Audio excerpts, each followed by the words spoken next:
అందరం పరిగెత్తాం. ఒక ఆయన చూసి అమ్మ అమ్మ అమ్మ అమ్మ అంటాడు, నీళ్లు చల్లుతాడు, కదలటల్లా, పలుసు లేవు, బ్యాక్ హెడ్ ఇంజరీ అయిపోయింది, షాక్, సంథింగ్ ఏదో అయింది అక్కడ. ఆ క్షణంలో వెంటనే నాకు బాబా ప్రేరణ, ఒరే వీపూది ఉంది కదరా, వీపూది పెట్టి చూడు అని. నా జేబులో వీపూది డబ్బా ఉండేది. వెంటనే తీసి రెహం నజర్ కరో అబ్ మోరే సాయి తుమో బిన్ నహీ ముజే మా బాబు భాయి రెహం నజర్ కరో. ఒక్కసారి అది చదువుకున్న, రెహం నజర్ కరో, దయ చూపించి తండ్రి, దయ చూపించి తండ్రి అని. ఎప్పుడు కూడా ఇలా పట్టుకోండి వీపూదిని, ఈ వేలు మధ్య వేలుతో పట్టుకొని బాబాను స్మరించండి. ఎప్పుడైతే నేను రెహం నజర్ కరో పాడి ఆ తల్లికి వీపూది పెట్టాను, అట్లా ఈరోజు కూడా నాకు ఆశ్చర్యంగా నవ్వుగా ఉంటుంది. నేలకేసి కొట్టిన బంతి ఎలా పైకి లేస్తుందో ఒక్కసారిగా ఆ అమ్మాయి లేచి వెనక్కి తిరిగి చూడకుండా పరుగో, మామూలు పరుగు కాదు, పరిగెడుతూనే ఉంది. అప్పుడు నాకు అర్థమైంది, బాబా ఎంత గొప్పది వీపూది, ఎంత గొప్ప శక్తివంతమైనది వీపూది. నిజంగా వీపూది ఫలితం రావాలి అంటే మీరు డైరెక్ట్గా వీపూదిని పెట్టుకుంటే 10% ఫలితం. బాగా గుర్తుపెట్టుకోండి. వీపూదిని కూడా రీఛార్జ్ చేయాలి మనం.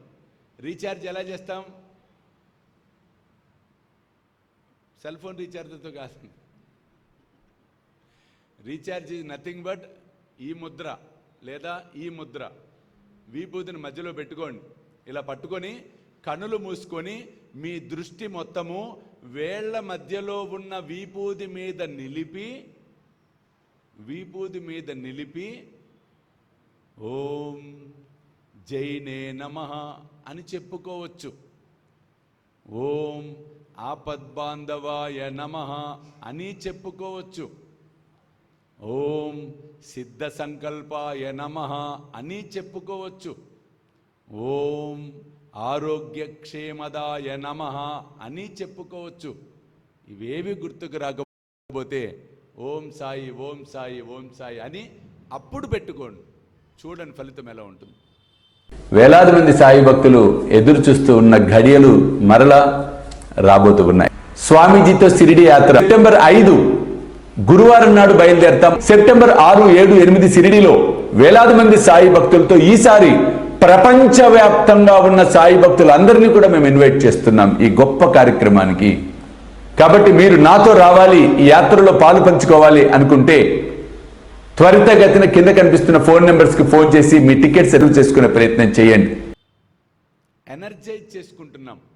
ఒకప్పుడు అవసరం లేకపోయేది. ఎందుకు? ఆ తండ్రి సశరీరంతో ఉన్నప్పుడు భక్తులందరికీ తానే తన స్వహస్తాలతో ఊదినిచ్చేవాడట సాయిబాబా. గురు కరస్పర్శ ఉండేది కాబట్టి అద్భుతమైన శక్తి ఉండేది ఆ వీపూదికి. కాబట్టి ఇప్పుడు మనం ఏం చేయాలి? గురునామస్మరణ చేసి ఆ వీపూది ధారణ చేసినట్లయితే అద్భుతమైన ఫలితాలు రావటం ముమ్మాటికి సత్యం, ముమ్మాటికి సత్యం. కాబట్టి సాయి బంధువులారా, భావన అనేది చాలా ముఖ్యమైనటువంటి అంశం. ఇప్పుడు నేను కూర్చొనున్నా, ఎవరి మీదన్నా నాకు కోపం ఉంది, ముందు కూర్చున్న వాళ్ళకి ఒక్క క్షణం అలా వాడి చెంప పగలగొట్టినట్టు భావన చేశాను అనుకోండి, 5 వేళ్ళు అక్కడ కనబడటం ముమ్మాటికి సత్యం. I can prove that's all. ఎర్రగా పడిపోతాయి చారులు, ఫిజికల్గా కొట్టకుండానే. అంటే ఏమిటి? ఎలా జరిగింది ఇది? How it is possible? That is called as తంత్రం. That is called as mental stability. చూడండి, మానసిక స్థిరత్వం ఎప్పుడైతే ఉంటుందో ఈ ప్రపంచంలో సాధించలేనిదంటూ ఏది ఉండదు. అందుకు బాబా చెప్పాడు 2 మాటలు, శ్రద్ధ, సహనం, సబూరి. ఈ శ్రద్ధ సహనాలు ఎప్పుడైతే ఉంటాయో మనసుకు స్థిరత్వం వస్తుంది. ఈ శ్రద్ధ సహనాలు లేవనుకోండి, చంచలత్వం వస్తుంది. 2 స్నేహితురాళ్ళు ఉన్నారట, ఇంటి పక్కన ఉండేవాళ్ళట. 2 జాన్ జిగిరి దోస్తులే. శ్రావణ మాసం పాపం పేరంటానికి ఈ అక్కను పిలిచిందట. ఆకలితో ఉన్నవాడికి పట్టడన్నం పెడితే నాకు చెందుతుంది అని సాయి మనందరికీ సాయి సచ్చరిత్ర ద్వారా తెలియచెప్తామనేది జరిగింది. కాబట్టి పట్టడన్నం అనేది కాదు, కడుపు నిండా ఆకలితో ఉన్న వారికి భోజనం పెట్టే కార్యక్రమమే శ్రీ సాయి భోజన్. కాబట్టి మీరు కూడా ఈ అద్భుతమైన మహాయజ్ఞంలో పాలు పంచుకొని సాయి కృపకు పాత్రలు కావాల్సిందిగా కోరుతున్నాను. వివరాలకు కింద కనిపిస్తున్న ఫోన్ నెంబర్స్ కి ఫోన్ చేయండి. చూస్తూనే ఉండండి శ్రీ సాయి సర్వస్వం యూట్యూబ్ ఛానల్. చెల్లి కాస్త హెల్ప్ చేయి. వచ్చిన వాళ్ళందరికీ బొట్లు పెట్టి జాకెట్ ముక్కలు ఇచ్చి పంపించిందట. ఇంకా ఈమె కూడా పక్కకి పోవాలి.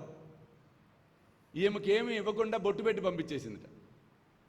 ఈ చెల్లి ఇంటికి పోయి చచ్చెట్టు నేను పని చేస్తే కనీసం నాకు జాకెట్ మొక్క కూడా పెట్టకుండా ఇట్లా పంపిస్తుందా, నేను నాశనం అయిపోను అనుకుంది. తిట్టుకుంది మొత్తం.